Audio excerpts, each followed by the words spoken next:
اب آپ ذرا محبت کے ساتھ جس طرح سن رہے ہیں اور جو نہیں سن رہے ہیں ان سے میری گزارش ہے کہ اس بات کو سمجھیں کہ آپ اس چیز کی اہمیت کا اندازہ لگائیں کہ ہم غم کے موقع پر مجلس امام حسین کر کے اور ذکر محمد و آل محمد کر کے اس وقت میں کہ جب جذبات اپنی عروج پر ہوں، ہم وہ رستہ ڈھونڈتے ہیں کہ جو اللہ کی جانب جانے کا رستہ ہے، اور اس سوچ سے بچاتے ہیں کہ جو کہیں انسان کو باقی نہ بنا دے۔ ہم اللہ سے دور ہونے کے بجائے موت کو اللہ سے قریب ہونے کا رستہ اور ذریعہ بنا دیتے ہیں۔ اور اگر ایک جملے پر آپ تھوڑی سی حوصلہ افزائی کرنے پر آمادہ ہوں، میرا کہنے کا یہ جی چاہ رہا ہے کہ موت کے موقع پر ذکر امام حسین کر کے ہم فنا میں سے بقا کو تلاش کرتے ہیں۔ موت کے موقع پر ذکر امام حسین کر کے، سرکار تھوڑی سی آپ لوگوں سے داد چاہیے، تھوڑی سی محبت چاہیے، 10 سے 15 منٹ رہے گا، میرے پاس زیادہ زحمت نہیں ہے، لیکن آپ لوگ مجلس میں شامل ہو جائیں۔ موت کے موقع پر مجلس امام حسین کر کے ہم موت میں سے زندگی کو تلاش کر لیں۔ ہم یہ تلاش کرتے ہیں کہ زندگی کسے کہتے ہیں، ہم یہ تلاش کرتے ہیں کہ بقا کسے کہتے ہیں۔ تو جناب یہ دیکھیے یہ کتنا بڑا ہم پر کرم ہے ہمارے ان بزرگوں کا کہ جنہوں نے یہ مجالس کا سلسلہ قائم کیا کہ آؤ بیٹھو بات کرو اور سمجھو کہ زندگی کیا ہے اس وقت میں کہ جب انسان کے جذبات اپنے عروج پر ہوں، وہ اللہ سے قربت کا کوئی رستہ تلاش کرے۔ اور اللہ سے قربت کا رستہ کیا ہے کہ حسین کا تذکرہ کرو، اس لیے کہ حسین ہی ہے کہ جو تمہیں اللہ سے قریب کرے گا، اور حسین ہی ہے جو تمہیں وہ زندگی عطا کر دے گا کہ تم بظاہر چاہے نہ بھی رہو۔ اللہ اکبر، اللہ اکبر، یہ فنا سے بقا ہے، تم چاہے بظاہر نہ بھی رہو۔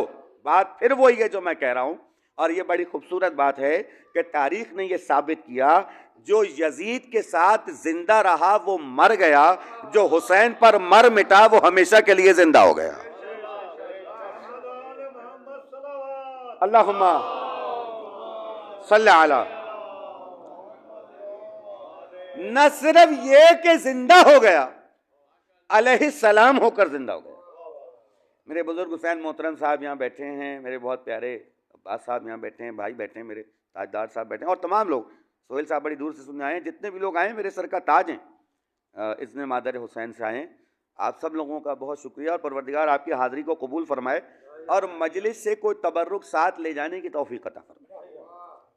یہ جو میں نے جملہ کہا ہے، جن تک پہنچ گیا وہ پہنچ گیا، مجلس سے کوئی تبرک ساتھ لے جانے کی توفیق عطا فرمائے۔ یعنی میرے والد مرحوم کے 6 مصرے ہیں اور بڑے غضب کے 6 مصرے ہیں، حضرت حر کی بارگاہ میں لکھے تھے، یہ کون حر ہے؟